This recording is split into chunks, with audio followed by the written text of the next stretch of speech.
Hi everyone, welcome to another vlog.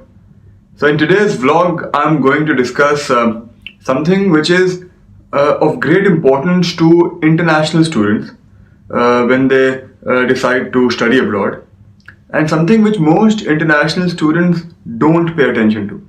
And this is basically your visa issues. And I don't mean the study visa, I'm talking about your work visa. And this will particularly be focused on the US.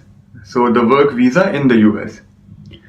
Now see how it works is, for most international applicants, the plan is to study in the US and then work in the US.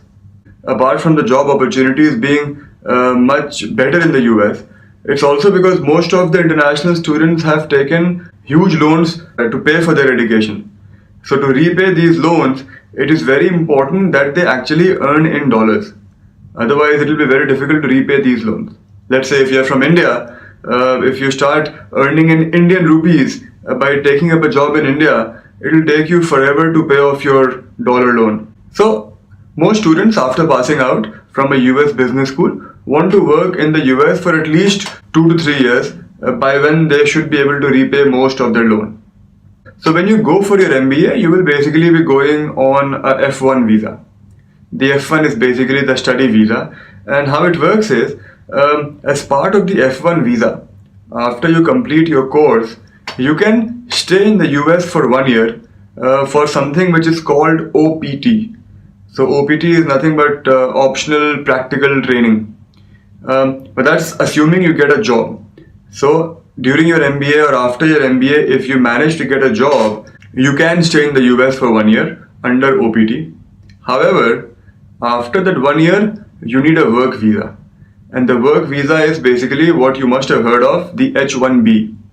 The H1B visa is the one that you need. So what is the problem with the H1B? The problem is that the number of visas available every year has not changed. It's been 85,000 since I think the last 4-5 years. However, the number of applicants applying for these visas is increasing every year. I mean, I remember 2 or 3 years back, it used to be around 120,000. Then it became 180. Last, I think it was 233,000 applicants.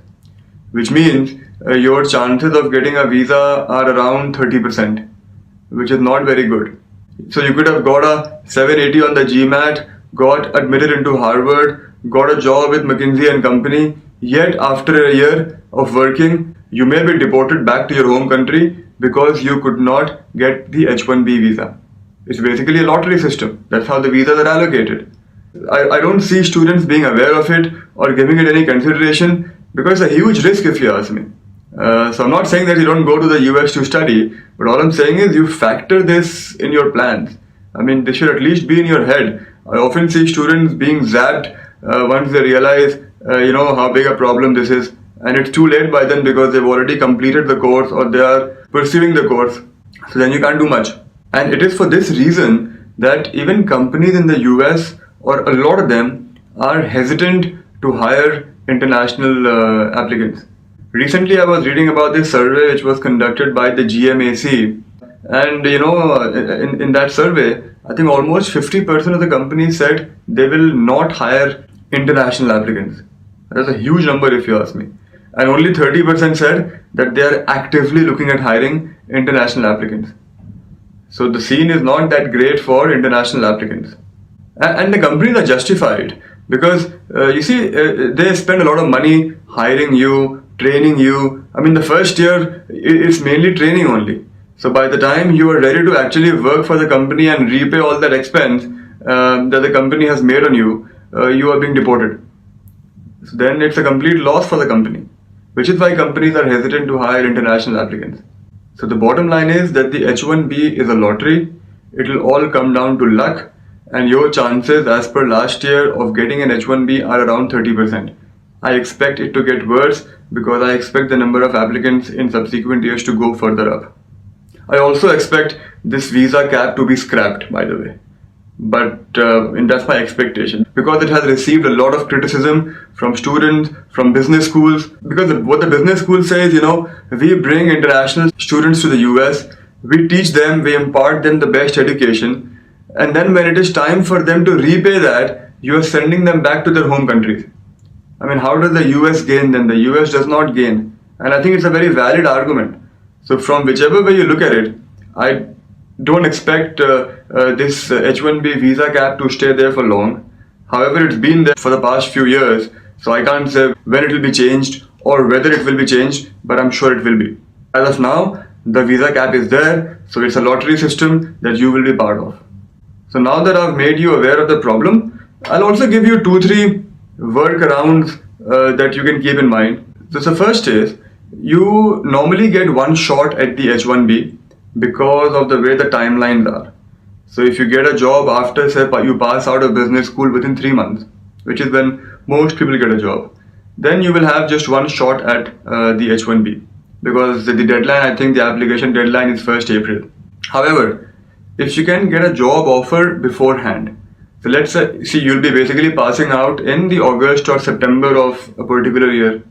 So you end up applying in the March of next year, which is the only shot you get. However, if you manage to get a job offer earlier, so you're passing out in August, but you get a job offer in January or February, then you can apply for an H-1B in the March of that same year. So before you've even passed out, you can apply for the H-1B, that's your first shot, and then the next year you can apply again in case you did not get it the last time. So you actually get 2 shots, but that depends on when you get the job. And one of the best ways of getting a job offer early is to convert your internship, your summer internship, into a job offer. It's typically called a PPO, a pre-placement offer. But if you can get that, nothing like it. Because then the company, of course, is interested in you. So it will also, take the effort to make sure that you get the H-1B. So that's one. Keep that in mind. Through your internship or when you approach recruiters, that you ideally want a job offer as soon as possible. Now the other way of working around this problem, and this other way hinges greatly on how badly the company that you are working with wants you to stay with them. So the other way of working around the problem is that the company you're working for transfers you to one of its international offices for 1 year. So you work at the company's international office for 1 year, which could be in your home country, could be in any country. And then the company brings you back to the US. So when it brings you back, it can bring you back on a different visa, which is called the L1 visa. Now you can Google it, you can read up about it, but the L1 in short is basically when a company wants to bring in an employee to the US who's been working at the company's overseas office for a year or more. That's in short the L1. So in that case, the company does not need the H-1B, it can bring the employee on an L1 visa. And that has a long validity. It's I think 3-4 years and it can be extended. So the L1 visa takes care of your problems. But you will have to work abroad for a year. The company will only do it, as I said, if the company really likes you. Because it's an expense for the company to relocate you, and then bring you back. So why will a company take so much hassle? Only if it really likes you. So if you do get a job, make sure you endear yourself to your company and the company has some overseas presence so that you can move there for a year and then come back to the US. So that's the other way of working around the problem. So to summarize, as an international applicant, you will be facing 2 problems. The first will be convincing a company to hire you because you are subjected to the visa cap. The second is, even if you manage to convince the company to hire you, to actually get the damn visa. I mean, that is the bigger problem, if you ask me, because all your charms will fail over there. It's purely luck. So I'm not saying that you don't apply to the US, but all I'm saying is you factor this luck factor, this lottery factor into your planning, and you maybe also look at some other countries such as Canada. So we'll discuss more about other countries in a different vlog. For today, I think that should be about it. I've given you some food for thought. So ponder over it, Google the visas that I've mentioned, get some more information. If you learned something new, please also let me know. I shall see you guys tomorrow in another vlog. Have a nice weekend.